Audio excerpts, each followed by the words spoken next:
નમસ્કાર દર્શક મિત્રો, 2021-22 માટેનું નિર્મલા સીતારમણનું બજેટ સંસદમાં પ્રસ્તુત થઈ ચૂક્યું છે। આ બજેટ અંગેની આપણે ગુજરાત સમાચાર ટેલિવિઝનના માધ્યમથી ચર્ચા કરવાના છીએ। દોસ્તો, આજે વિશિષ્ટ દિવસ છે, આનંદના સમાચારોનો દિવસ છે। કોરોના કાળ જેણે અર્થવ્યવસ્થાની કમર તોડી નાખી હતી, તેમાં ગઈકાલે પહેલીવાર ગુજરાતમાં એક પણ મૃત્યુ થયું નથી। 22 માર્ચના રોજ ગુજરાતમાં પ્રથમ મોત થયું હતું। 5 મેના રોજ સૌથી વધારે 49 મોત થયા હતા। અત્યાર સુધીમાં 4387 મોત થયા છે। 31મી જાન્યુઆરીએ એક પણ મોત નોંધાયું નથી। કેસની સંખ્યા 400 થી નીચે ગઈ છે। ધોરણ 10 અને 12 બાદ આજથી ગુજરાતની સ્કૂલોમાં ધોરણ 9 અને 11ના વર્ગો શરૂ થઈ રહ્યા છે। 10 મહિના બાદ દેશમાં 100% ક્ષમતા સાથે થિયેટર શરૂ થઈ રહ્યા છે। ગુજરાતમાં સ્થાનિક સ્વરાજની સંસ્થાઓની ચૂંટણીઓ માટે કાઉન્ટડાઉન શરૂ થયું છે। મહાનગરપાલિકાની ચૂંટણીઓ માટે આજથી ફોર્મ ભરવાનું શરૂ થયું છે। આજથી કર્ફ્યુના સમયમાં ઘટાડો થયો છે। રાત્રે 11 થી સવારના 6 સુધી હવે કર્ફ્યુનો સમય નક્કી થયો છે। જાન્યુઆરી 2021 સતત ચોથો મહિનો છે જ્યારે જીએસટી કલેક્શન મહિને 1 લાખ કરોડથી વધુ રહ્યું છે। નવા વર્ષના પહેલા મહિને જાન્યુઆરી 2021માં 1,19,847 કરોડનું જીએસટી કલેક્શન થયું। ડિસેમ્બર 2020માં 1,15,000 કરોડ હતું। બીએસસી લિસ્ટેડ કંપનીઓનું 20મી જાન્યુઆરી પછી જે સેન્સેક્સમાં કડાકો થયો, 4,000 પોઈન્ટ કરતા વધુ ધમાકો થયો, એમાં 11 લાખ કરોડનું ધોવાણ થયું હતું। વિશ્વ આરોગ્ય સંસ્થા WHOની ટીમ રવિવારે વુહાન પહોંચી, જ્યાં કોરોના વાયરસ પહેલો મળ્યો હતો। એ ફૂડ માર્કેટની તપાસ એમણે હાથ ધરી છે। માત્ર 12 દિવસ પહેલા જગતની તાકાતવર લોકશાહીમાં સત્તા બદલાઈ છે। ડોનાલ્ડ ટ્રમ્પ ગયા, જો બાઇડેન આવ્યા છે। સમગ્ર દેશની જેના પર નજર છે તે ખેડૂત આંદોલનનો આજે 59મો દિવસ છે। આ બધા માહોલ વચ્ચે નિર્મલા સીતારમણ પોતાનું બજેટ રજૂ કરે ત્યારે અર્થવ્યવસ્થા ઉપર જઈ રહી છે અને કોરોના કાબૂમાં છે, એ બે મોટી રાહત નાણામંત્રી માટે ઉપલબ્ધ હતી। સાથોસાથ આ અર્થવ્યવસ્થાએ જે માર ખાધો છે અને તેમાં પણ ખાસ કરીને 10.5 કરોડ કરતા વધારે માણસો ગરીબીની રેખા નીચે ધકેલાઈ ગયા છે। તેમને ગરીબીની રેખા નીચેથી ઉંચકીને અને સામાન્ય મધ્યમ વર્ગને કેટલીક રાહતો આપીને એમને આંશિક રીતે આ હાડમારીનો જે માર પડ્યો છે તેમાંથી મુક્ત કરવા માટે નાણામંત્રી કંઈ પ્રયાસ કરશે એવી અપેક્ષાઓ સાથે આ બજેટ રજૂ થઈ રહ્યું હતું, થવાનું હતું। એક બીજી મહત્વની વાત છે શેર બજાર અને એને લગતી। શેર બજાર આમ તો અર્થવ્યવસ્થાનું બેરોમીટર કહેવાય છે। બીએસસી લિસ્ટેડ કંપનીઓમાં મેં કહ્યું તેમ 11 લાખ કરોડનું ધોવાણ થયું। જાન્યુઆરી 21 સેન્સેક્સ 50,184 હતો, ત્યાંથી એ ઘટીને 4,000 પોઈન્ટ અને આજે વધીને 1,000 પોઈન્ટ વધ્યો છે। એટલે ઘટાડામાં વધારો થયો છે। ખુશ થવા જેવું છે, કમસે કમ ઘટાડો થતો તો બંધ થયો છે।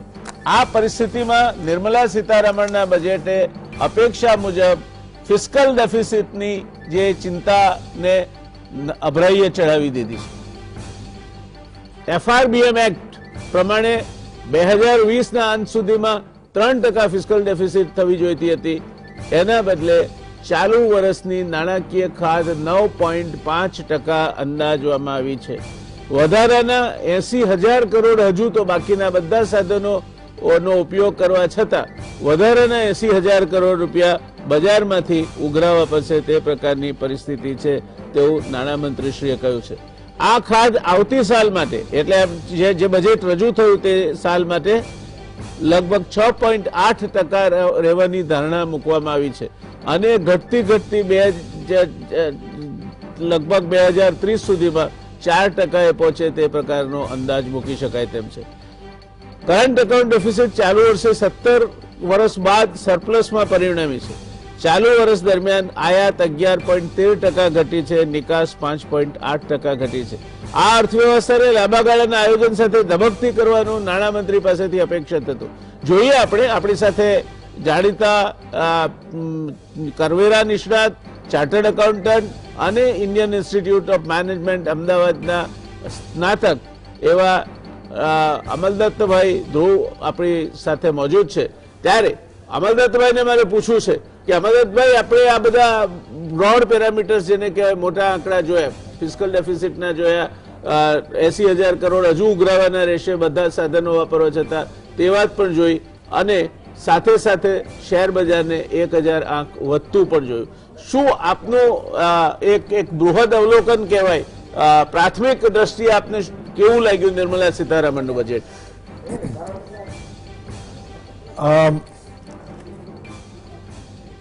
મોટું બજેટ રજૂ કર્યું, સાઇઝમાં ઘણો વધારો કર્યો, અને ઓવરઓલ આપણે જરાક વાત કર્યા પછી નક્કી કરી શકીએ કે ઓવરઓલ કેવું લાગ્યું. પણ એક બહુ છૂટો હાથ નિર્મલાજીને આ બજેટ રજૂ કરવા માટે મળ્યો હતો. એક તો ઇકોનોમિક સર્વે કહ્યું હતું કે ફિસ્કલ ડેફિસિટની ચિંતા ના કરતા, બીજી બાજુ એ કહ્યું હતું કે ગ્રોથ તમે બને એટલો જલ્દી કરો, ડિસ્ટ્રીબ્યુશન અને ઇક્વાલિટીની ચિંતા હમણાં કરવાની જરૂર નથી, પહેલા ગ્રોથ ઉપર તમે ઓરિએન્ટેશન રાખો. આ બીજી વસ્તુ હતી. અને ત્રીજી વસ્તુ હતી કે શોર્ટ ટર્મમાં જો થોડી ડિફિકલ્ટી પડે તો તે આપણે લઈ લઈશું, પણ લોંગ ટર્મની અંદર ગ્રોથ તમારો અને ડિસ્ટ્રીબ્યુશન પર આપણે જોઈશું.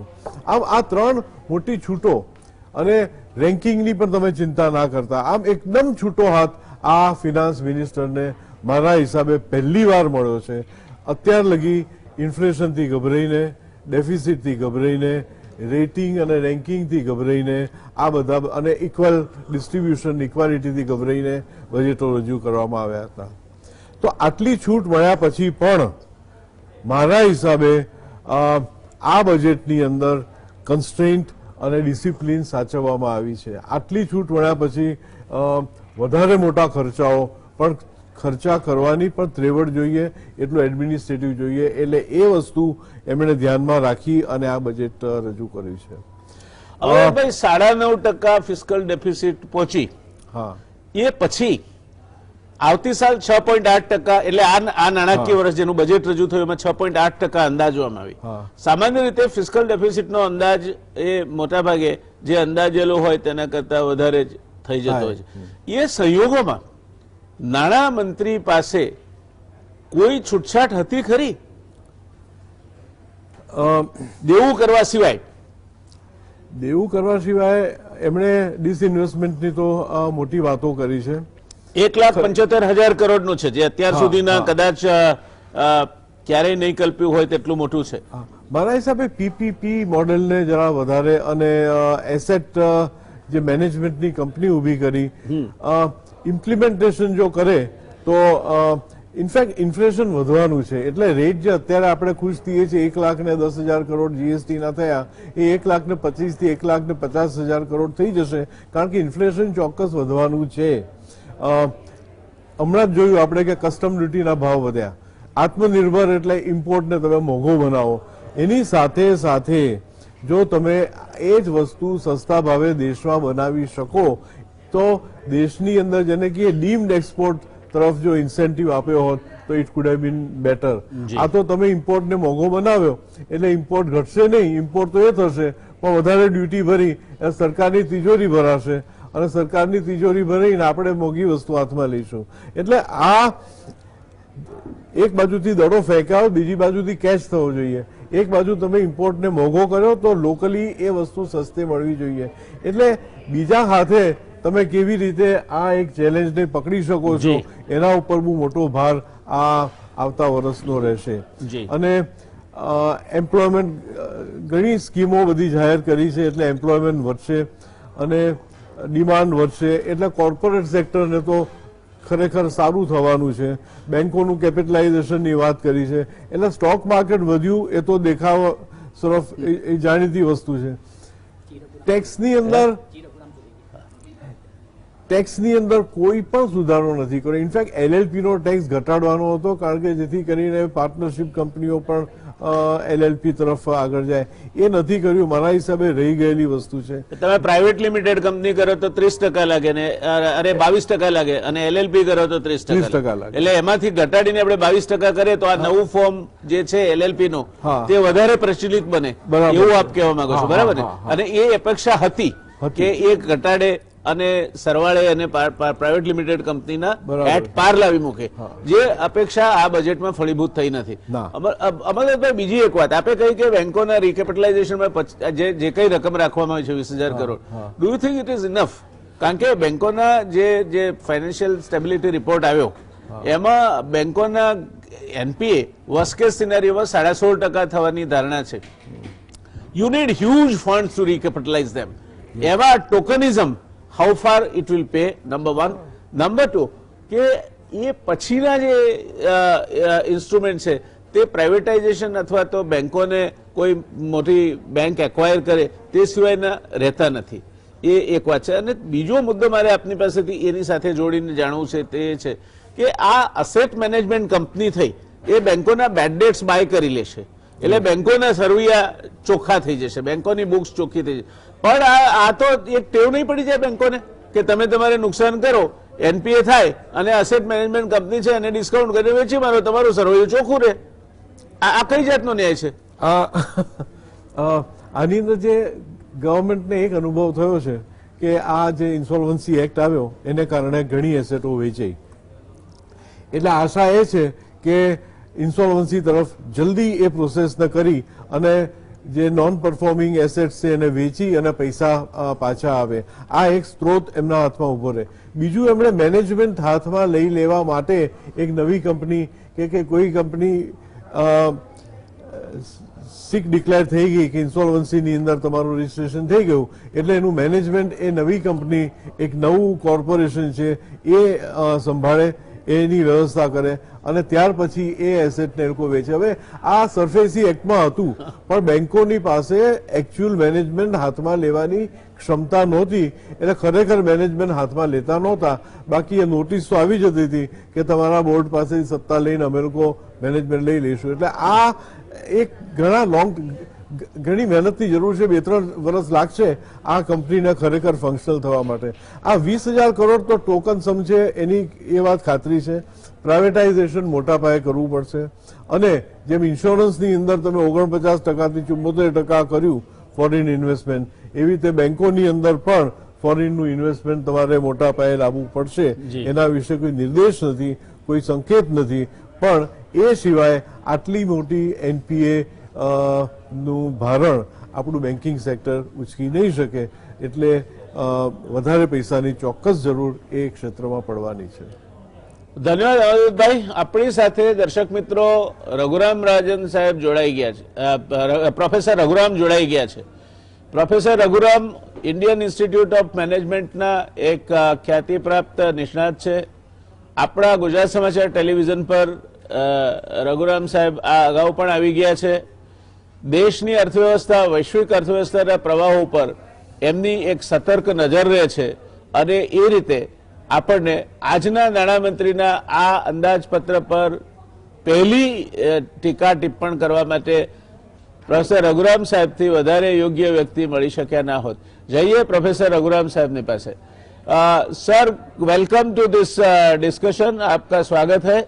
आज जो बजट निर्मला सीतारमन जी ने अंदाज पत्र पेश किया है, आपके मत के अनुसार आपकी एक अर्थशास्त्री की हैसियत से या मैनेजमेंट एक्सपर्ट की हैसियत से ये कहां तक खरा उतरता है, कहां तक ये 3 मुद्दों को वेग देने में सफल रहेगा? पहला मुद्दा है देश की अर्थव्यवस्था जो लड़खड़ा गई है उसको पुनः पटरी पे रखना. दूसरा मुद्दा है एक जो करीब 10 करोड़ से ज्यादा लोग पॉवर्टी लाइन के नीचे चले गए उनको उठा के बाहर लाना. और तीसरा मुद्दा है कि जो फिक्स इनकम सेगमेंट है उनके हाथ में ज्यादा पैसा देकर बाजारों को पुनः जीवित करना.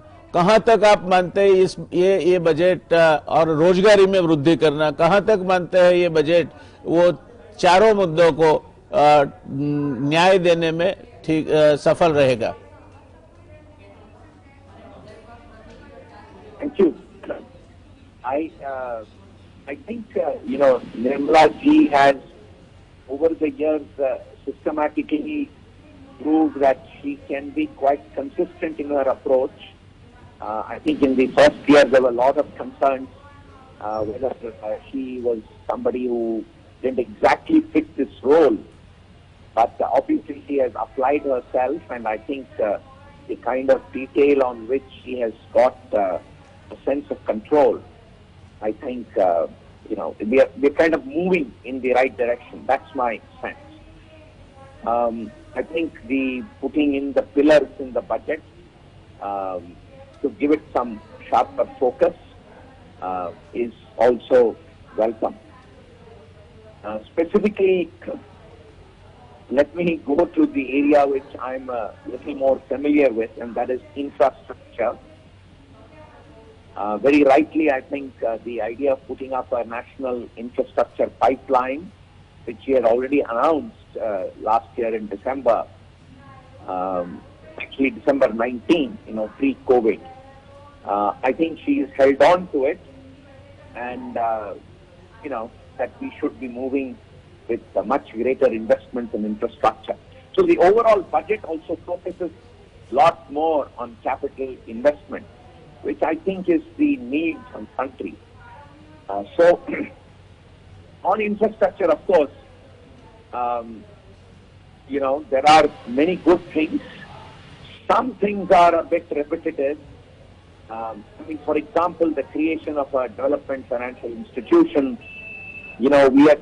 Government itself had first started IL&FS, if we recall, and then, of course, over a time, the government sort of gave up control of the organization, and in some ways, while IL&FS did a lot of innovative things in the earlier years, but due to a variety of maybe governance issues, it has not done well. Then government set up IDFC, and then IDFC over a period of time got into banking, and IDFC has become the bank has become the primary institution. While IDFC did create a lot of policies, in fact, from IIM, we were quite involved with IDFC in developing something called the 3I network to develop a lot of intellectual capital for how to do infrastructure more appropriately. Anyway, after IDFC, another institution was created called IIFCL, and we've been doing that. In fact, it was hoped that with the creation of these institutions, that regular banks will create an appropriate framework, due diligence, and whatever is required. But I think you had mentioned a little earlier that actually the NPAs partly or significantly driven by what's happening in the infrastructure domain, where projects have got stuck, lack of permissions, land acquisition or environmental, and then, litigation. So NPAs due to infrastructure is high. In fact, I would have hoped that we can set those things right, creating another institution.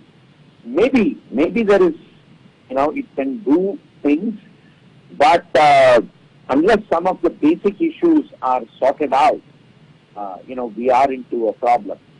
Port sector, for example, I know that, while there is a lot of excitement about going in for PPPs, but in a sustained way, do we work with PPPs? And ports, especially major ports, have often tried to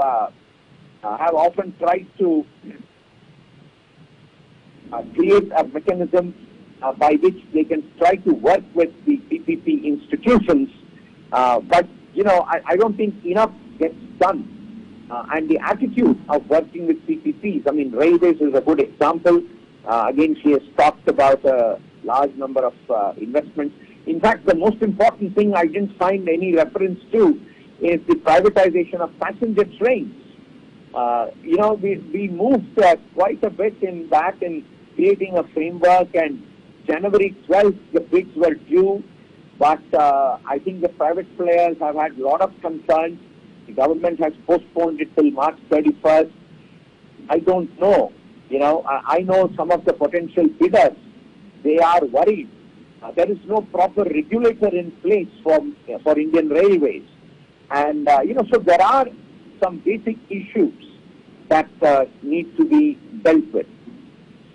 Of course, the monetization of government assets, that is something we've always talked about, and I think anybody who gives a push on that it's very good. So brownfield projects where government has already invested, so roads is a big area. They talked about the Power Grid Corporation of India, dedicated State Corridor Corporation, where government has put in money with, of course, with international funding. So I think that's a step in the right direction. Some of these assets are excellent. Airports, for example, again, where private parties are coming in. So I think that's a very good step. So I think overall, we are moving in the right direction. In fact, I just took a long road trip, and if I see, for example, the area between Ahmedabad and Navsari, there is so much activity going on. It's almost like there is a post-COVID hunger to get the economy back on track. So even though we had a shrinking economy in this fiscal year, I won't be surprised that the not only make up for the compressed economy, but move almost as per normal expectations. Agriculture has done extremely well. I was in Western Maharashtra, grapes and onions, and so I think these are some good things. There is an intrinsic hunger and aspiration to bring the economy back on track. I mean, people want to do things for the economy, and I think this budget is trying to leverage some of that. Let me stop here and. Sir, if I may ask you, to what Yes. extent this budget satisfies your expectations from the budget? 50%, 60%, 80%? How much you would say that you are satisfied with the budget presented? No, I would take the budget, successive budgets with all our other plans. There has been a consistent working on things from putting, at a national level, putting things together. I would sort of be very happy to give the budget 75%. Thank you. Thank you, sir. I'll come back to you again if I get the time allotted to me. Thank you so much, sir, for your valuable comments.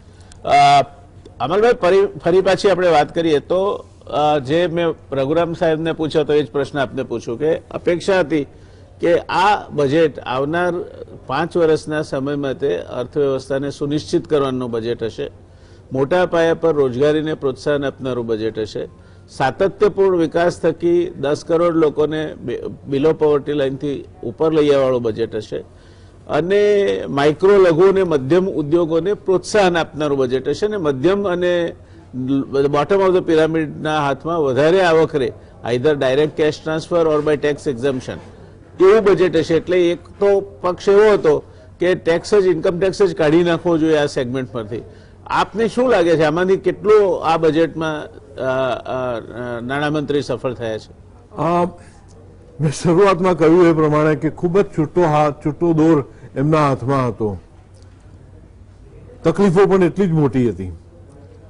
મારા હિસાબે જોઈએ એટલો લાભ આટલી છૂટછાટોનો નાણામંત્રીશ્રીએ આ બજેટમાં લીધો નથી. એક બે કે ત્રણ વસ્તુ છેલ્લા ઘણા બજેટથી મને ફીલ થતું આવ્યું છે કે ફક્ત ફ્યુચરની ને કેટલો ખર્ચો કરીશું એની વાત થયા કરે છે, પણ ગયા વર્ષે આપણે કહેલું એની સામે આપણે કેટલું અચીવ કરી શક્યા છીએ એના વિશેનો કંઈક ચિતાર એમણે આપવો જોઈએ, નથી આપ્યો. આ બજેટની અંદર જે મુખ્ય ટાર્ગેટ હતો આપે જણાવ્યું એ પ્રમાણે એમ્પ્લોયમેન્ટ વધારવા માટે એમએસએમઈ સેક્ટર એની અંદર મોટો ભાગ ભજવે છે. એને ફક્ત એક વાક્ય કહ્યું કે 15,600 કરોડ ફાળવવામાં આવ્યા છે, પણ એમએસએમઈ સેક્ટરને તમે કેવી રીતે, મારા હિસાબે એના વિશે એક સેપરેટ કમિશન કેવું કરી અને 8 કે 10 હવે આખો ફોકસ પહેલા પંચવર્ષીય યોજના હતી ત્યારે 5 વર્ષનું ફોકસ આવતું હતું, હવે તો આ ફોકસ 6 મહિને બદલાયા કરે છે.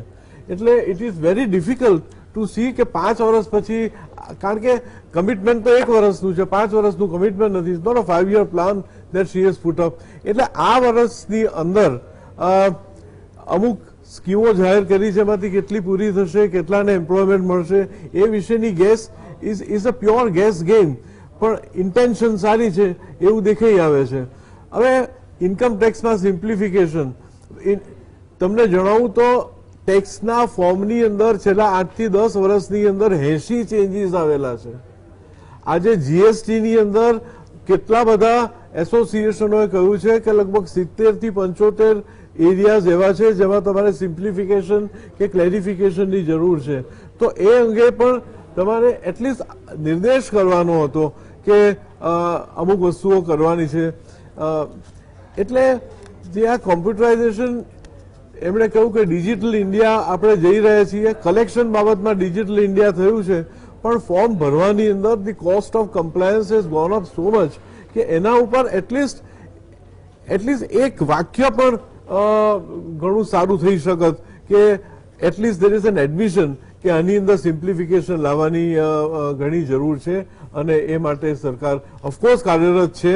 એમણે ઘણા સ્ટેપો લીધેલા છે, પણ આવા બજેટની અંદર એમણે they should have at least mention that particular point. That's what I feel.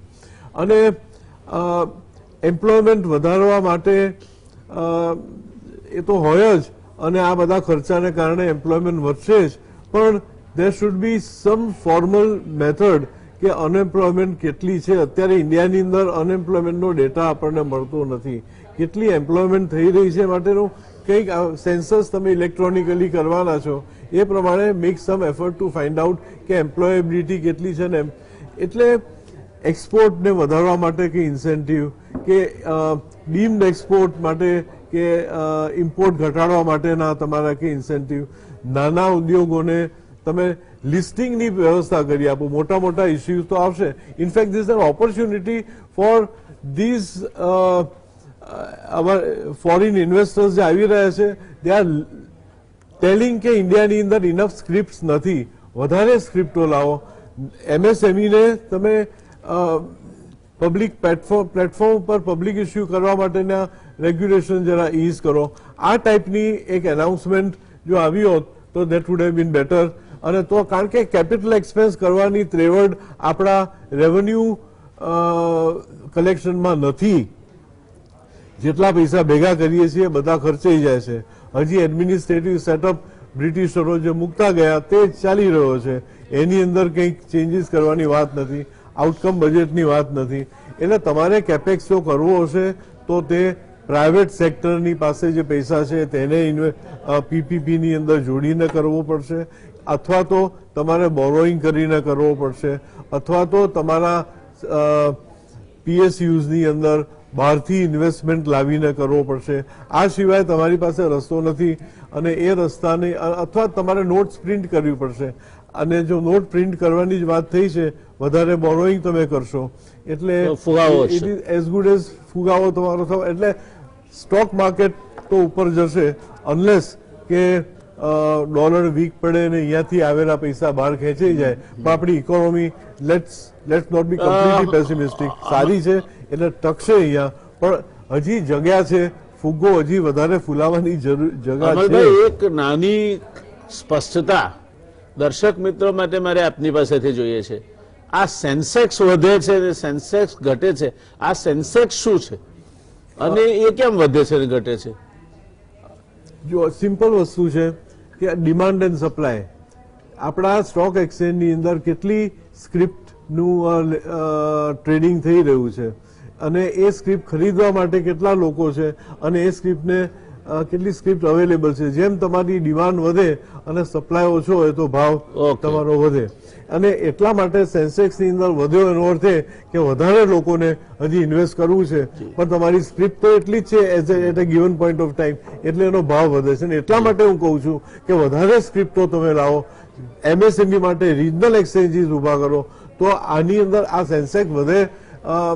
એટલે ખુશ થઈએ બરાબર છે, એનો કે ડિમાન્ડ વધારે, પણ તમે ભૂખ છે પણ તમે પીરસી શકતા નથી. તમે પીરસવા માંડો, તમે મોટા ઇસ્યુઝ લાવો અને વધારે બોન્ડની અંદર ડેટ માર્કેટને તમે, એટલે એ કરવાની આપણે જરૂર છે. દર્શક મિત્રો, આ સેન્સેક્સ છે એ માત્ર 30 કંપનીઓ છે અને દરેકને વજન આપેલું છે. 12.5% વજન રિલાયન્સનું છે, પછી ઓએનજીસી છે. આવી 3 કંપનીઓ છે કે જે કુલ સેન્સેક્સના 50% વજન છે. એમના શેરોના ભાવ વધે એટલે સેન્સેક્સ ઉચકાઈ જાય. એટલે આ સેન્સેક્સમાં 50 કંપનીઓ છે, નિફ્ટીમાં સેન્સેક્સમાં 30 કંપનીઓ છે, નિફ્ટીમાં 50 કંપનીઓ છે. એટલે આ અર્થવ્યવસ્થાને લગતી બાબત પર આ સેન્સેક્સ અથવા નિફ્ટીથી દોરાવવું એ જરા વધારે પડતું છે. આપણે जरा काळजी रखीने करो. रघुराम साहब, आपसे मैं पूछना चाहूंगा कि ये जो कोरोना महामारी आई उसकी वजह से करीब 10 करोड़ से ज्यादा लोग they have been pushed below poverty line. एक बाजार में भी अभी खरीदारी नहीं निकली है जितनी निकलनी चाहिए थी. और जो परिस्थितियां है, किनेशियन थियरी को हम अगर वैलिड गिनते हैं कुछ अंश तक, तो भी ज्यादा पैसे जब तक इन लोगों के ज्यादा लोगों के हाथ में रखकर खरीद शक्ति नहीं बढ़ाई जाती, तब तक जो इंडियन मार्केट है, होम मार्केट है, वो रिवाइव नहीं होगी. तो आप क्या मानते हैं, ये 10-12 करोड़ लोग जो बिलो पॉवर्टी लाइन चले गए हैं, मार्केट में अभी भी खरीदारी नहीं निकली है जितनी निकलनी चाहिए, तो ये जो अंदाज पत्र रजू हुआ उससे निर्मला सीतारमन के ये अंदाज पत्र से इसको बढ़ावा मिलेगा क्या? 10 करोड़ लोग गरीबी की रेखा के ऊपर जो पहले कोविड के पहले थे ला सकेंगे क्या? भारतीय बाजार में जो खरीदारी है, जो ग्राहक है, वो वापस पाया जाएगा? व्यापार धंधे बढ़ेंगे? क्या होगा? So my view is, as I said, I have just it's a small sample. पर मैं थोड़ा अहमदाबाद से औरंगाबाद और हैदराबाद रोड ट्रिप में हूँ, और मुझे तो लगता है कि वो शॉप्स में और जो भी सब खुले हैं, सब unless they are all faking it, but I think there is a lot of economic activity even at the customer level. Of course, जो बहुत बॉटम ऑफ द पिरामिड में है, उनके पास पैसा है नहीं खरीदारी के लिए. So only thing is, I hope the stimulus packages that have been given would help them, and the direct benefits transfer schemes and so on. But I don't have apart from what I am just seeing as a sample, where I think things are looking okay. But whether actually, the poorest of the poor and those in remote areas are having the access, I am not in a position to say that. Yeah. But let me just come back. For example, we are talking of at least agriculture, and of course, one is the MSP part. The other is, if I take PPP, the brownfield, take the Central Warehousing Corporation, and hopefully state warehousing corporations will follow the same lead. So much of value which government had given itself, large land. हमें थोड़ा समय रुकना पड़ेगा break के लिए. आपके पास में आऊंगा फिर लौट के. દર્શક મિત્રો, થોડોક સમય આપણે રોકાવો પડશે એક નાનકડા કમર્શિયલ બ્રેક માટે અથવા ન્યૂઝ બ્રેક માટે. ફરી ચર્ચા આજ આગળ વધારીશું. નમસ્કાર દર્શક મિત્રો, નિર્મલા સીતારમણે રજૂ કરેલા 2021-22ના વર્ષના અંદાજપત્ર પરની આ રસપ્રદ ચર્ચામાં આપનું પુનઃ સ્વાગત છે. અમલભાઈ, મારે આપને પૂછવું છે કે સામાન્ય રીતે આપ તો ઔદ્યોગિક ગૃહો સાથે અને મેન્યુફેક્ચરિંગ એક્ટિવિટી સાથે પણ સંકળાયેલા છો. એક એવો સિદ્ધાંત છે કે તમે એનર્જી કોસ્ટને ટચ કરો એટલે દરેક ક્ષેત્રમાં ગૃહિણીથી માંડીને ઉદ્યોગપતિ સુધીના અને ટ્રાન્સપોર્ટથી માંડીને કન્ઝમ્પશન સુધીના બધા ક્ષેત્રમાં કિંમત વધે. આ બજેટ થકી અત્યારે પેટ્રોલ અને ડીઝલના ભાવ બાબતમાં લગભગ 100 રૂપિયા પેટ્રોલના ભાવ પહોંચવા થયા છે. એક ચિંતા છે, કારણ કે એનો બોજ સામાન્ય માણસને પણ પડે છે. એને નોકરી પર જવું હોય તો કમસે કમ 2 વ્હીલર વાપરવું પડે છે, અને ટ્રાન્સપોર્ટર એક જે કિંમતે માલ પરિવહન કરે છે ટ્રાન્સપોર્ટની કોસ્ટ વધે છે, બધી જ કિંમતો વધે છે. તો આ બજેટની ઉર્જા પર આ જે પેટ્રોલ અને ડીઝલ પર શું અસર પડશે?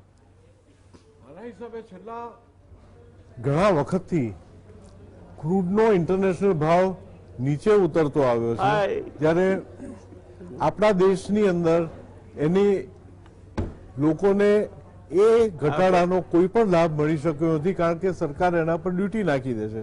હવે પેટ્રોલ ને ડીઝલ એ એક એવો ખર્ચો છે જેની અસર એકે એક વસ્તુ ઉપર પડે છે, કારણ કે from point of manufacturing to the point where it is required. એટલે આજે ડુંગળી, બટાકા, સ્ટીલ, કોઈ પણ પરિવહન, દરેકે દરેક ક્ષેત્રની અંદર કોસ્ટની અંદર આનો, એટલે આ એક, અને પાછું એના ઉપર જે તમે જીએસટી લગાડો છો એને તમે ઇનપુટ ક્રેડિટ તરીકે લઈ શકતા નથી, એટલે આ તો સીધો વધારો તમારે ભોગવવાનો આવતો હોય છે. અને આને કારણે મારા હિસાબે આ એક ઇન્ફ્લેશનરી મૂવ રહેવાનો જ. પેટ્રોલ ડીઝલની અંદર જો તમે ભાવ આવી રીતે જીએસટી વધારતા જશો તો ઇન્ફ્લેશન, અને આપણા રસ્તાઓ અત્યારે એટલા બધા સારા નથી કે એવરેજ પણ સારી આવી શકે, આપણા વાહનો પણ એટલા બધા પહેલા નથી, એટલે આ જે કોસ્ટ ઓફ ટ્રાન્સપોર્ટિંગ, કોમ્યુનિકેશન અને જે ડિસ્ટ્રીબ્યુશન નેટવર્ક છે એની કોસ્ટ ચોક્કસ વધવાની એમાં સવાલ જ ઉભો નથી થતો, અને it has an inflationary effect on almost all the products.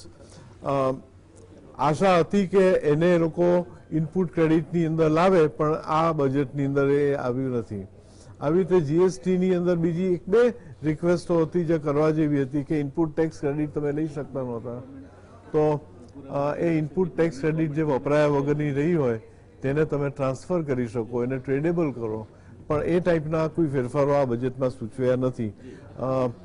એટલે મારા હિસાબે આ પેટ્રોલ, ડીઝલ, એનર્જીની જે ઉર્જાની જે કોસ્ટ છે ये तो इन्फ्लेशनरी रहवानी, सीधी रहवानी. रघुराम साहब, आपसे पूछना चाहूंगा कि ये जो आपने बताया कि करीब करीब ये गरीब लोगों को और बिलो पॉवर्टी लाइन वाले जो लोग हैं इनके लिए भी ये बजट कोई न कोई आशा लेकर आया है, तो क्या मानते हैं आप, ये बजट से इनकी रोजगारी बढ़ेगी या आमदनी बढ़ेगी, पर कैपिटा इनकम बढ़ेगी, ज्यादा उनको तक मिलेगी? क्या, किस तरह से ये बजट जो लोग बिलो पॉवर्टी लाइन है इनको वो करीब करीब 10 करोड़ लोगों को ऊपर ले आने में कैसे मदद करेगा? जी, तो ये budget capital investment oriented budget है, तो उसमें तो एम्प्लॉयमेंट की जरूरत होगा, employment for construction, which is where I think a lot of people, our migrant labor and all are involved. I think health, there has been a big focus on health, of course, driven by the post-COVID scenario. So I think if, we are able to get health penetrated to the poor people. There was also talk about nutrition. So I think, these would help the poorest of the poor. I think employment may not happen immediately. These are things that will take some time. But my sense is it's in the right direction. Yeah. And I was just mentioning before the break, taking the example of, say, warehousing corporation, central warehousing, which she talked about, where government has so much investment made. I mean, at the time of the Green Revolution, warehouses were made, a lot of land was given to them, but over a period of time, government has not maintained the infrastructure as well, especially if you look at state warehousing corporations. Now, if you bring in private play into that, unlocking value of the government assets is a huge possibility. And not only there will be better warehousing, expanded requirements of warehousing, and I think all this will result in employment that is spread across the country, because the warehousing sector is one that is spread across the country. So are the highways. NAFED was another one that we talked about. So overall, I think I'm positive that it will result in better employment and more money in the hands of the poor people. Thank you, sir. Thank you so much for joining us, and I'm very sure our viewers must have been immensely benefited by your studied insights into the budget presented. Thank you so much for joining us. દર્શક મિત્રો, આપણી સાથે હવે વરિષ્ઠ અર્થશાસ્ત્રી અને ગુજરાત સમાચાર television માટે નવું નામ બિલકુલ નથી એવા પદ્મશ્રી બકુલભાઈ ધોળકિયા જોડાયા છે. બકુલભાઈને બજેટ પહેલાની ચર્ચાઓમાં તમે સાંભળ્યા છે, એટલે સીધી જ ચર્ચાની શરૂઆત કરીએ. સર, આપે કહ્યું હતું કે નાણામંત્રીએ ફિસ્કલ ડેફિસિટ બાબતની ચિંતા નહીં કરવી જોઈએ. આજે જે બજેટ રજૂ થયું છે તે જોતા લાગે છે કે એમણે આપની સલાહને બિલકુલ શબ્દશઃ લઈને આપે 9.5% કહ્યું હતું તો 9.5% એમણે ફિસ્કલ ડેફિસિટ રાખી છે અને આવતી સાલ 6.8% રહેશે એવું કહ્યું છે. પછી ગ્રેજ્યુઅલી ઘટતી જશે, એથી તો બહુ ચિંતા આપણે નથી કરતા, પણ ચાલુ સાલે તો આપે જે કહ્યું હતું તે નોટ ઓન પોઈન્ટ એમણે ફિસ્કલ ડેફિસિટ રાખી છે. આપને શું લાગે છે? What are your sort of first cut comments on the central budget? જયનારાયણભાઈ, મને આ બજેટ સ્પીચ સાંભળીને આનંદ થયો. બહુ ઓછી વાર બને છે કે સ્પીચ સાંભળીને આનંદ થાય. એનું મુખ્ય કારણ એ હતું કે આ બજેટ સ્પીચ નાની હતી રિલેટિવલી, એટલે અને બીજું કે પૂરી થઈ. જી, એ ગયા વખતે નહોતું થયું, એક કે વાક્ય રિપીટ ના કર્યું, એટલે આ બધું ઘણું પોઝિટિવ હતું. એટલે નિર્મલા સીતારામન હવે ધીરે ધીરે મેચ્યોર થતા જાય છે, આપ કહો છો. એટલે અનુભવથી થાય ને માણસ. હવે પહેલી મેચમાં 0 માં આઉટ થઈએ પણ બીજી મેચમાં સેન્ચુરી મારી એટલે શકાય. પેલું જે આપણે કહ્યું તો પૃથ્વી શો જેવું નથી કર્યું. હવે બીજું કે અર્થશાસ્ત્રીઓએ કહ્યું, આપણે તો રિપીટેડલી કહ્યું હતું કે ફિસ્કલ ડેફિસિટની બાબતમાં કન્ઝર્વેટિઝમની જરૂર નથી. આ કદાચ પહેલો એવો ઇન્સ્ટન્સ હશે કે જ્યારે ઇકોનોમિક સર્વેમાં જે કહેવામાં આવ્યું કે રેટિંગ એજન્સીઝ માય ફૂટ, એ રેટિંગ એજન્સીઝને ધ્યાનમાં નથી રાખી. તમે જે કરવું હોય કરો, ઇન્વેસ્ટમેન્ટ ગ્રેડમાંથી કાઢી નાખો હોય તો કાઢી નાખો, પણ અમે અમારા અર્થતંત્ર ઉપર ધ્યાન આપીશું. ફિસ્કલ ડેફિસિટને વધારે ટાર્ગેટ મૂકવાનો અર્થ એ થયો કે તમારે એડિશનલ રિસોર્સ મોબિલાઇઝેશન ટેક્સના રૂટથી ન કરવું પડે. આ પરિસ્થિતિમાં સાહેબ ટેક્સીસ વધારવાનું કોઈ જગ્યા જ નહોતી. So therefore it's a very positive thing that has been done કે ડાયરેક્ટ ટેક્સમાં કોઈ ટિંકરિંગ નથી, જીએસટીમાં કોઈ મેજર ટિંકરિંગ નથી, કસ્ટમ્સ ડ્યુટીમાં નાના મોટા ગતકડાઓ છે પણ એનું બી કોઈ એટલું બધું મહત્વ છે નહીં. ધેરફોર ધીસ ઇઝ, આ કહેવાય ને once in a century budget, તો આ once in a century never before budget છે કે જેમાં બજેટમાં ટેક્સની પ્રપોઝલો પોઝિટિવ કે નેગેટિવ એમાંથી એક છે જ નહીં.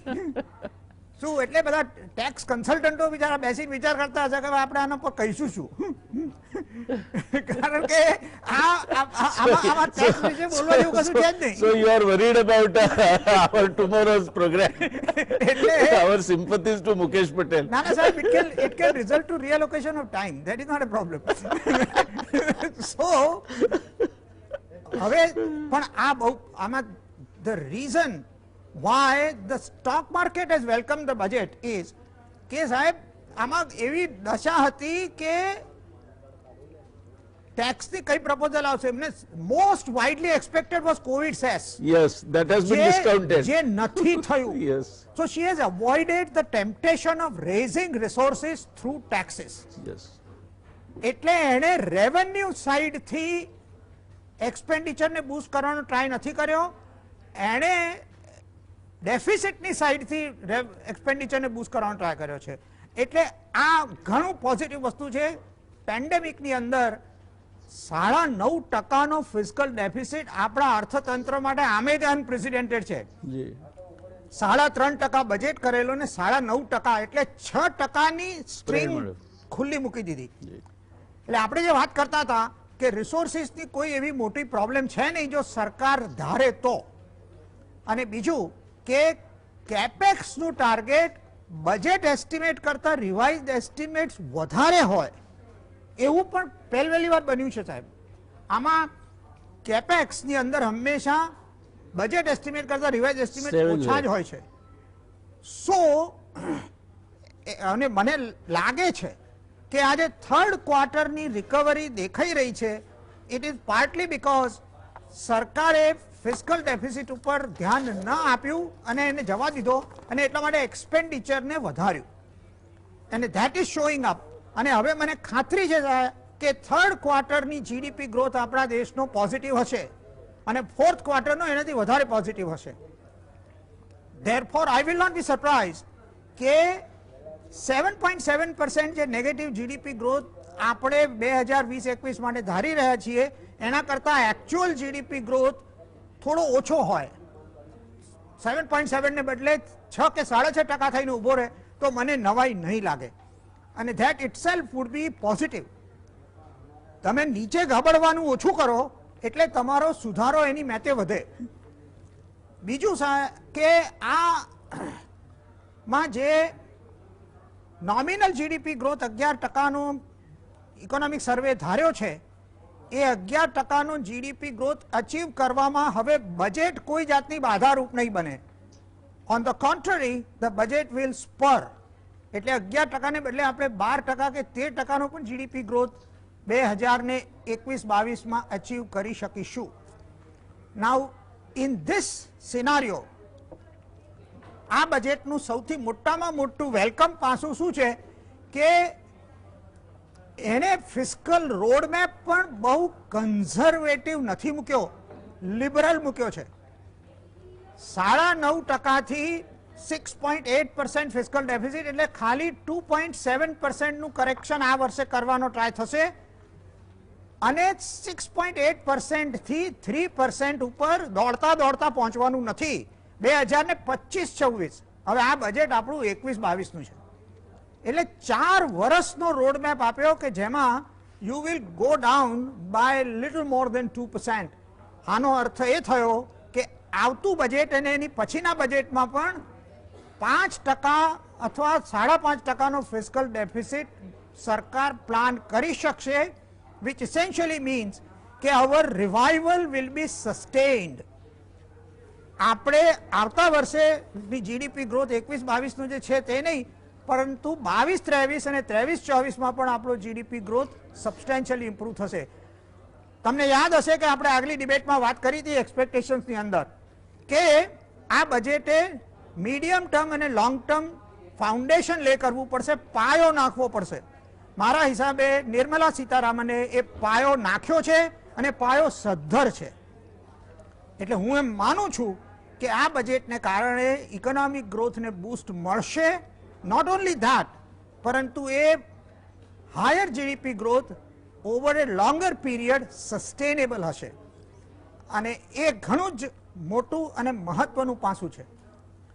બીજું કે લાંબી ડિબેટો થઈ about the bad bank. Ultimately bad bank ને ઇમ્પ્લિમેન્ટ કરવા તરફ પહેલું પગલું અને પહેલું મજબૂત પગલું આ બજેટમાં લેવાયું. આ જે એસેટ રિકન્સ્ટ્રક્શન એન્ડ મેનેજમેન્ટ કંપનીની સ્થાપના કરવાની જાહેરાત કરી એ ધીસ ઇઝ નોટ, આમાં મહત્વની વાત છે વ્યાસ સાહેબ કે આમાં તમારે સમજવાની જરૂર છે કે આ વસ્તુ આરસીલ સાથે કમ્પેર ના થાય. મોટા ભાગના લોકો આને કહે છે કે આરસીલ તો આપણે ટ્રાય કરેલી ને કંઈ સક્સેસફુલ થયું નહોતું. આરસીલ એ 3 બેંકોએ મળીને સેટઅપ કરેલી એક વસ્તુ હતી. એનો સ્કેલ જોઈએ એટલો હતો નહીં, એનો સ્કોપ નહોતો. આ જે વસ્તુ છે એનો સ્કેલ ઘણો મોટો છે, એનો સ્કોપ ઘણો વ્યાપક છે. બીજું કે આની અંદર public sector banks, finance ministry અને રિઝર્વ બેંક એ ત્રણેયનો કોઓર્ડિનેશન સાથે આ સેટઅપ થઈ રહ્યું છે. એટલે આપણે એમ ધારતા હતા કે બેંક રીકેપિટલાઇઝેશન માટે 50,000 કરોડ જેટલું પ્રોવિઝન સરકાર કરશે. એમણે માત્ર 20,000 કરોડ કર્યું. પણ એનું કારણ કે જ્યારે આ એસેટ રિકન્સ્ટ્રક્શન કંપની 2021માં જ એસ્ટાબ્લિશ થઈ જશે તો વીક બેંકની જે મેજર સ્ટ્રેસ્ડ એસેટ્સ છે એ આની અંદર ટૂંકા ગાળામાં ટ્રાન્સફર થઈ જશે. એટલે બેંકોની 2022ની બેલેન્સ શીટની અંદર સ્ટ્રેસ્ડ એસેટની જે અસર પડવાની હતી એના કરતાં ઘણી ઓછી અસર પડશે અને એટલા માટે કેપિટલ રિક્વાયરમેન્ટ ઘટશે.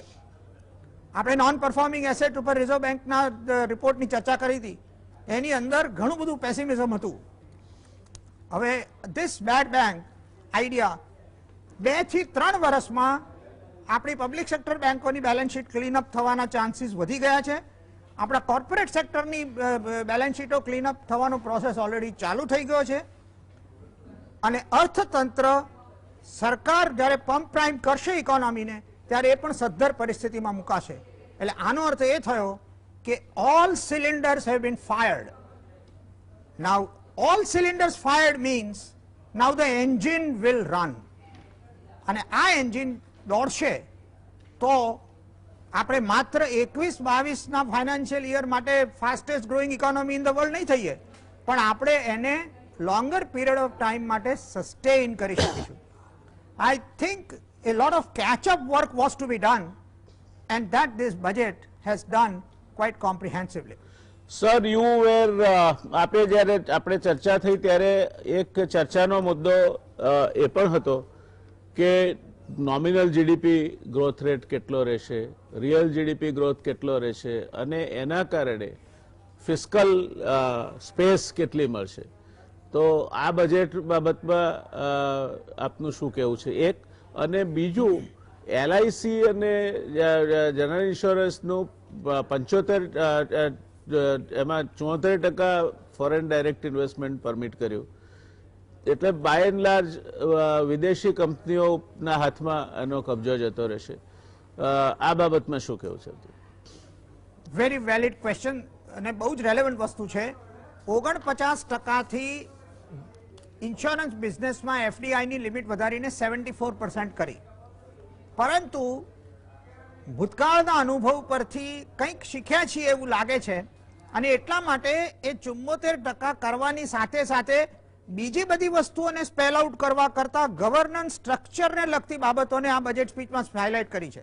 જેમ કે દાખલા તરીકે કહેવામાં આવ્યું છે કે 74% થશે એટલે વિદેશી કંપનીઓ નેચરલી પોતાના ડાયરેક્ટરો અપોઇન્ટ કરશે એના ઉપર, પણ એ ડાયરેક્ટરો રેસિડેન્ટ ઇન્ડિયન ડાયરેક્ટર જ હોઈ શકે.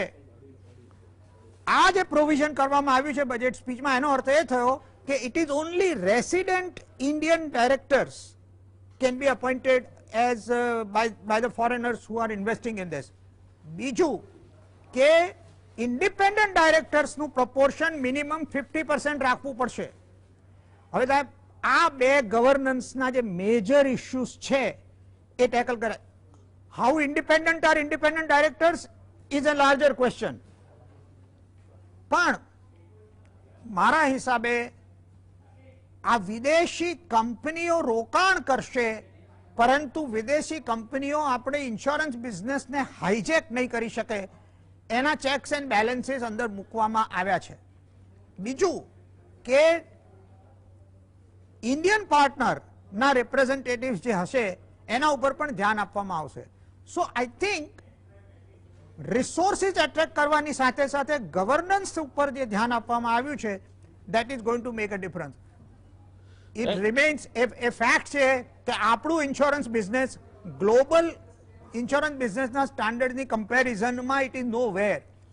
આપણી ઇન્સ્યોરન્સની રીચ પણ એટલી નથી, પેનિટ્રેશન નથી એટલું, અને આપણું પ્રાઇસિંગ એ ટાઈપનું નથી, અને આપણું એની ઇમ્પેક્ટ પણ ધેરફોર ઇન્સ્યોરન્સ બિઝનેસની એવી નથી. Time has come. કોવિડે શીખવાડ્યું કે ભાઈ ઇન્સ્યોરન્સ બિઝનેસનું મહત્વ વધારે છે અને હેલ્થ અને ઇન્સ્યોરન્સ બંનેને આપણે લિંક કરવાની જરૂર છે અને એ બંનેને આપણે સદ્ધર પાયા ઉપર મૂકવાની જરૂર છે. સો આપણે આપણા એન્ટીનાઝ ઊભા કરીને ચિંતા કરવા લાગીએ એવું મને અત્યારના આ તબક્કે દેખાતું નથી.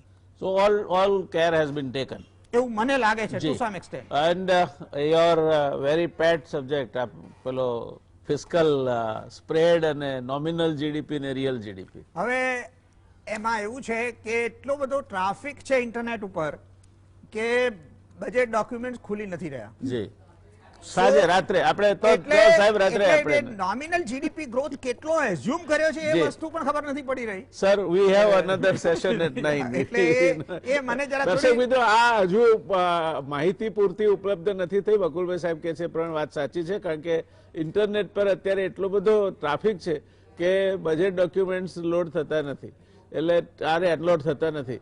એટલે આપણે પાછું 9 વાગે મળવાના છે, ત્યારે બકુલભાઈ સાહેબ પાસેથી આ પ્રશ્નનો વિગતે જવાબ સમજીશું. સર, એ સિવાયનો એક પ્રશ્ન છે કે આ બજેટનો એક ઉદ્દેશ જે આપણે ચર્ચા કરી ત્યારે એ હોવો જોઈતો હતો કે એનાથી બાય એન્ડ લાર્જ જે bottom of the pyramid market છે એ લોકોના હાથમાં ખરીદ શક્તિ વધે. આપને લાગે છે એવું થશે? ડિટેલ્ડ એક્સપેન્ડિચર પ્રપોઝલ્સ ને, કારણ કે આ વખતે સ્પીચ ટૂંકી એટલે હતી કે આ એનેક્સ્ચરમાં છે, આ એનેક્સ્ચરમાં છે, એટલે આ કશું annexure-માં કશું છે. હતું નહીં એમ. એટલે હવે જે એટલીસ્ટ ફાર્મર્સ એજિટેશનના કોન્ટેક્સ્ટમાં, ફાર્મર આંદોલનના સંબંધમાં એણે જે ડેટા આપ્યો એના ઉપરથી તો એમ લાગે છે કે એમએસપી બેઝડ ડિસબર્સલ્સ 2020-21ના વર્ષમાં રેકોર્ડ હાઈ ઉપર હતા.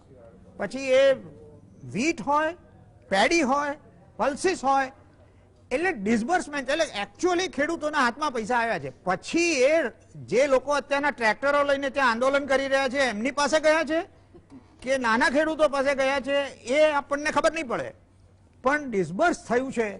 એટલે સાહેબ એક વસ્તુ કહું આપને, ગુજરાતમાં ટ્રેક્ટરને ગાડું ગણવામાં આવે છે અને એટલા માટે એને આરટીઓના નિયમનમાંથી મુક્તિ આપવામાં આવી છે.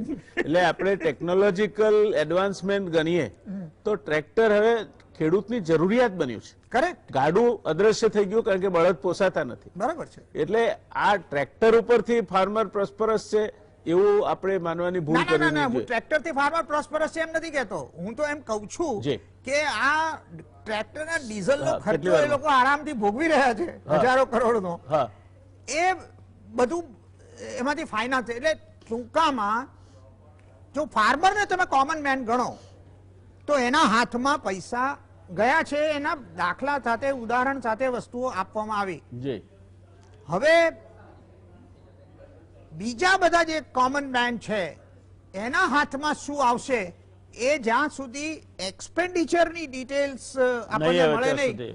ત્યાં સુધી ઓનલી આપણે, આઈ થિંક એક વસ્તુ એટલે સારી છે ડાયરેક્ટ સાહેબ, કેશ ટ્રાન્સફરનો કોમ્પોનન્ટ કેટલો છે એ જોવાનું રહેશે. એ હજી આપણને કોઈને ખબર નથી. અને એક સારી વસ્તુ છે કે even this year capital expenditure has been planned more, so ultimately it's a long term investment which will create jobs. એટલે એ વસ્તુ આપણે વિચારી શકીએ અને મને લાગે છે. દર્શક મિત્રો, આપણે રોકાઈશું એક નાનકડા કમર્શિયલ બ્રેક માટે. આ રસપ્રદ ચર્ચામાં બકુલભાઈ સાહેબ અને અમલદાસભાઈ પાસેથી હજુ કેટલીક બાબતો આપણે જાણવાની છે. આપણા પહેલા અંકમાં એ જાણવા માટેના આપણા પ્રયાસો ચાલુ રાખીશું.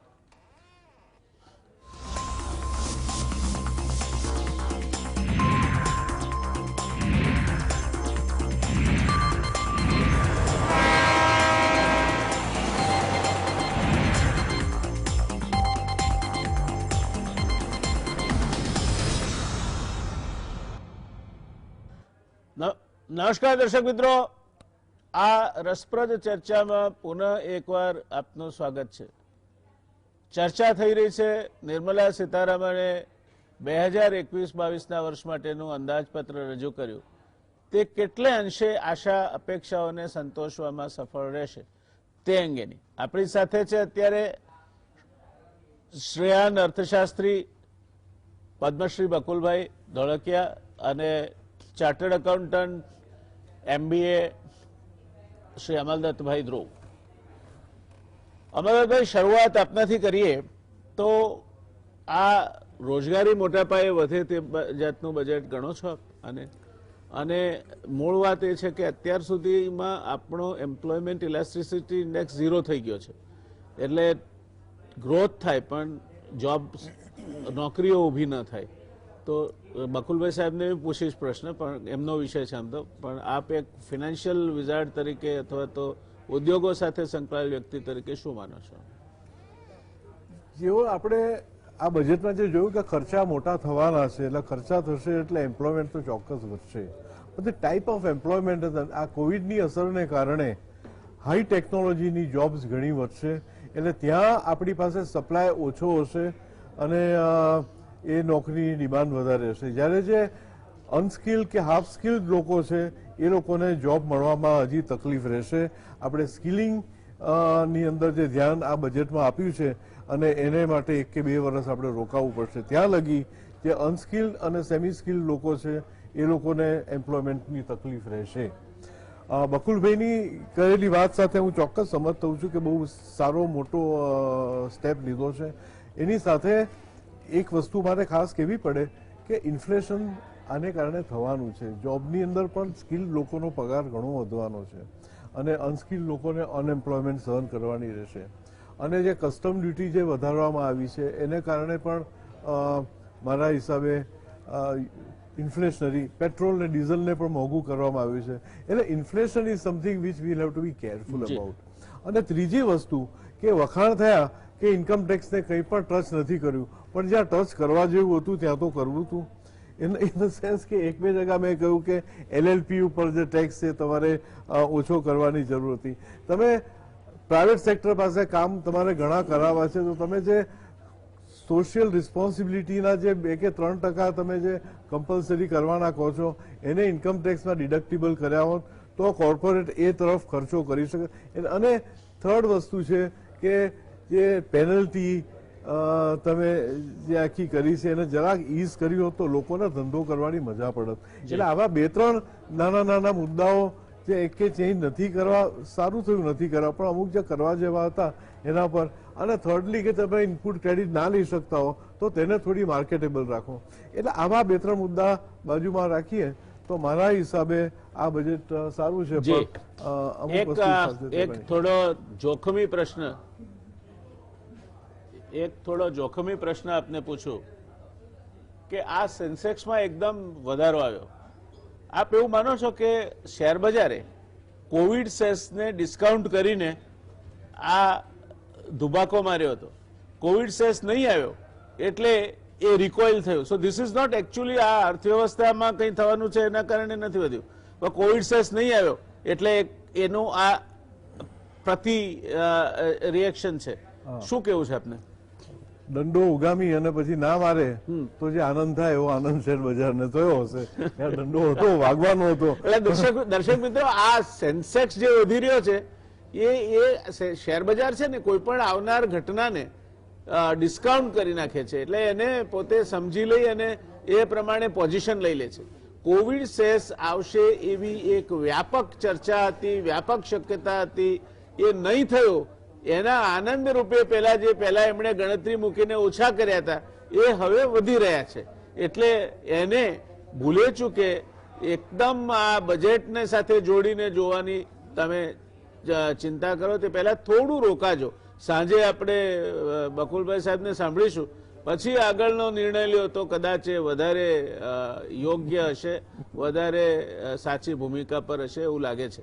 બીકોઝ સ્ટોક માર્કેટ એ આમ બેરોમીટર ઓફ ઇકોનોમી છે, પણ it also reacts on hope and falls on despair. એટલે આ વાત શેર બજારને લાગી વળગે છે ત્યાં સુધી આપણે ખ્યાલમાં રાખવી જોઈએ. બકુલભાઈ સાહેબ, આપની પાસે ફરી આવું છું. મુદ્દો છે જે એફોર્ડેબલ હાઉસિંગને એને લગતી જે વાત કરી છે, ઇટ ઇઝ વેલકમ. જે રેન્ટ ઉપર ટેક્સના બેનિફિટ્સ આપ્યા છે માઇગ્રન્ટ લેબર્સ માટે એ પણ સારી વાત છે. પણ આ બધું કર્યા છતાં પણ હાઉસિંગ સેક્ટરને ફાયદો થશે એક. બીજું, આ સ્ટીલ ને બધા ઉપર તમે ડ્યુટી ઘટાડી એટલે આયાતી સ્ટીલ સસ્તું થશે અને એના કારણે જે દેશની સ્ટીલ કંપનીઓ છે એમના નફામાં ઘસારો થશે. તો આ ગ્લોબલ, એક બાજુ ગ્લોબલ કોમ્પિટિટિવ થવાની વાત કરીને બીજી બાજુ વી ગો ફોર ડોમેસ્ટિક પ્રોટેક્શનિઝમ, એ કેટલા અંશે યોગ્ય છે? લેટ મી 2-3 વસ્તુઓનું ક્લેરિફિકેશન હું કરું. જી. ટુ બિગિન વિથ આપણે સ્ટીલની વાત કરીએ. હાજી. કે ગ્લોબલ માર્કેટમાં સ્ટીલનો ભાવ એ ટાઈપે વધ્યો નથી કે જેટલો અહીંયા વધ્યો છે. હવે આમાં સરકારનું એવું છે ને કે એકવાર એક વાત મગજમાં ઘૂસી જાય એટલે પછી એની પાછળ પડી જાય. હવે વાત મગજમાં ઘૂસી ગઈ એ છે કે આ સ્ટીલ વાળાઓએ કાર્ટેલ ફોર્મ કરી દીધું. જેમ સિમેન્ટ વાળા કાર્ટેલ કરે છે તેમ આ સ્ટીલ વાળાઓએ કાર્ટેલ ફોર્મ કરી દીધું એટલે આર્ટિફિશિયલી આપણા સ્ટીલના ભાવ આપણા દેશની અંદર વધી રહ્યા છે. એટલે એને હવે દંડો મારવાનો હતો અને એટલા માટે આ વસ્તુ કરી છે. પણ આપણો એક્સચેન્જ રેટ 64-65 રૂપિયાથી વધીને 74 રૂપિયા થઈ ગયો છે, 73-74.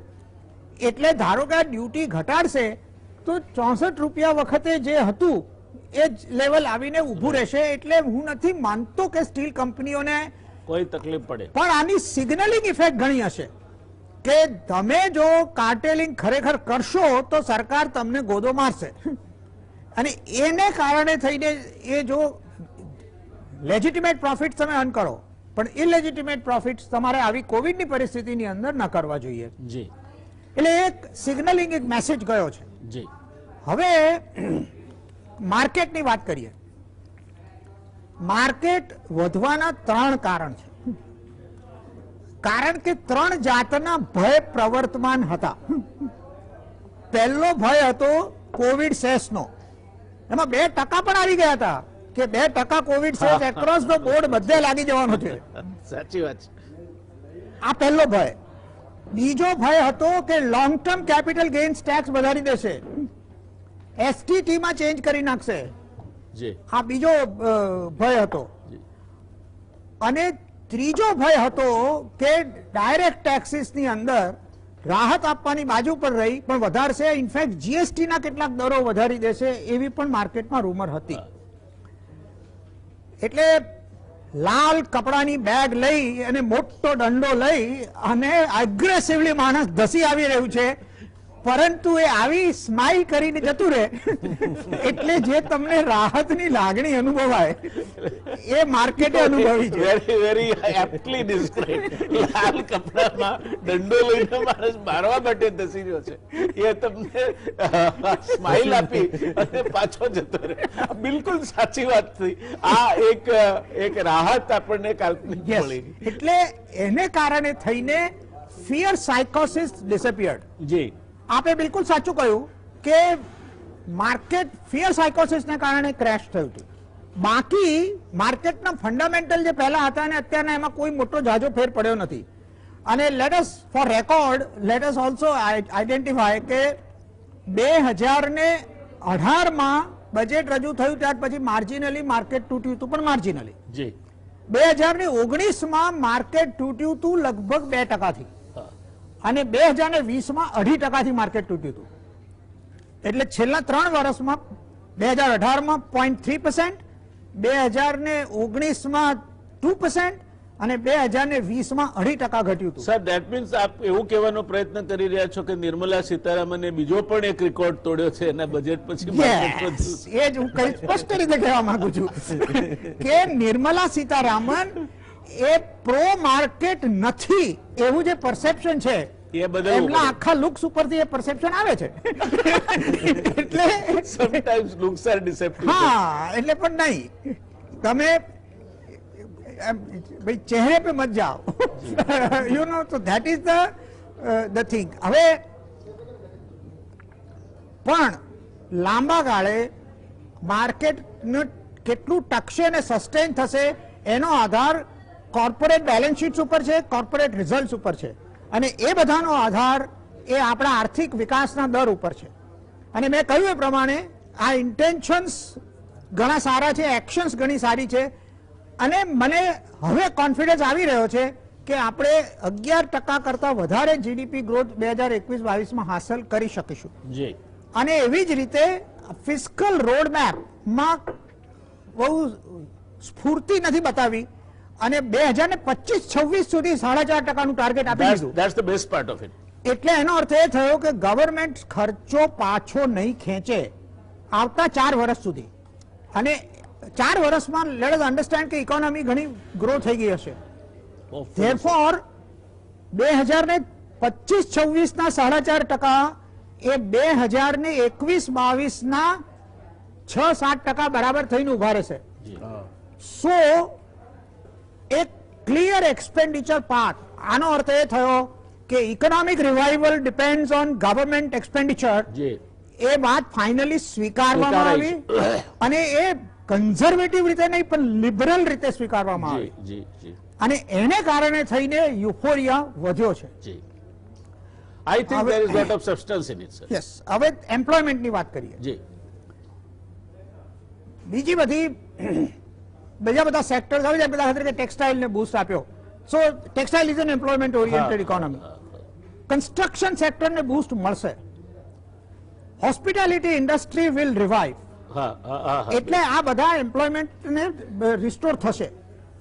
પણ એક મહત્વનો જે મુદ્દો આ બજેટ સ્પીચમાં કર્યો અને જે મને પર્ટિક્યુલરલી અપીલ કરે છે તે છે કે the finance minister has introduced the concept of A 1% company. હવે 1% કંપનીનો આપણા દેશમાં કોન્સેપ્ટ જ નહોતો. એટલે એને corporate structure 1% company is an employment tool.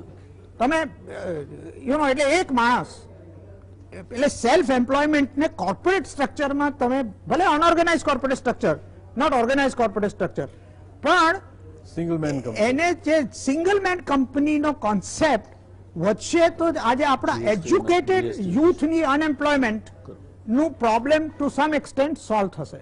Right sir. અમલભાઈ, એનો અર્થ એ થાય કે એને પણ 22% ટેક્સ લાગશે? ના, એના પર 28%, કારણ કે અત્યારે ફક્ત લિમિટેડ કંપનીઓ પર જ 22% કર્યો છે. LLP ને 28% સહન કરવું પડે છે અને આ સિંગલ મેન કંપની ઉપર ટેક્સ મારા હિસાબે LLP ની માફક જ દેવામાં આવશે. જીએસટી ની 20 લાખની એક્ઝમ્પશન લિમિટ તો એપ્લાય થશે ને? મળતી હતી. એ તો એપ્લાય થશે ને? એ તો સાહેબ ઇન્ડિવિજ્યુઅલ ને મળે. ઇન્ડિવિજ્યુઅલ ને મળતી હતી. પણ એ બરાબર. It remains to be seen, sir, because એમાં ખાસ આજે હું વ્યક્તિ તરીકે જે ટેક્સ ભરું છું એ જો મને ઘટાડીને જો કોર્પોરેટ ટેક્સ નું લેવલ ના મળવાનું આમાં એક જ વસ્તુ કે માણસની લાયબિલિટી લિમિટેડ થાય છે. પણ એને સ્ટાર્ટઅપના બેનિફિટ મળશે કે નહીં? ઓન બેનિફિટ એને સ્ટાર્ટઅપના બેનિફિટ મળશે કે કેમ? એને ટેક્સ હોલિડે મળશે કે કેમ? એ બધી ક્લેરિફિકેશન નથી. આ કન્સેપ્ટ નવો છે એટલે આઈ થિંક કે we may pardon the finance minister for that. At least he has come up with some concept. I am sure that there must be some fine print to it. 7 સુધીમાં clear થશે hopefully. પ્રયત્ન કરવો જોઈએ. દર્શક મિત્રો, આપણે ખૂબ રસપ્રદ ચર્ચા માણી રઘુરામ સાહેબ સાથે, IIM ના પ્રોફેસર અમલદત્તભાઈ અને અમારા સૌના હંમેશા પ્રેરણા સ્ત્રોત્ર અને લીડર એવા પ્રોફેસર બકુલભાઈ ધોળકિયા સાથે મજા આવી. બકુલભાઈ ધોળકિયા સાહેબ બધી જ વિગતો સાથે આપણને રાત્રે મળવાના છે 9 વાગે. એટલે 9 વાગ્યાનો શો જોવાનું ચૂકતા નહીં, કારણ કે હજુ સુધી અડધી પડધી વિગતો આવી છે, એના ઉપરથી આ ચર્ચા થઈ છે. એટલે આપણે આગળ અપેક્ષા રાખીએ વિગતવાર ધોળકિયા સાહેબ પાસેથી માર્ગદર્શન મેળવીશું. મળીએ રાત્રે ફરી 9 વાગ્યાના શોમાં. ત્યાર સુધી હું જયનારાયણ વ્યાસ ગુજરાત સમાચાર ટેલિવિઝન પરથી આપની રજા લઉં છું. બકુલભાઈ સાહેબ, અમલદત્તભાઈ સાહેબ અને રઘુરામ સાહેબ, આપ ત્રણેયનો આ ચર્ચામાં જોડાઈને અમારા દર્શક મિત્રોને માહિતી આપવા માટે ખૂબ ખૂબ આભાર. ધન્યવાદ. આવજો.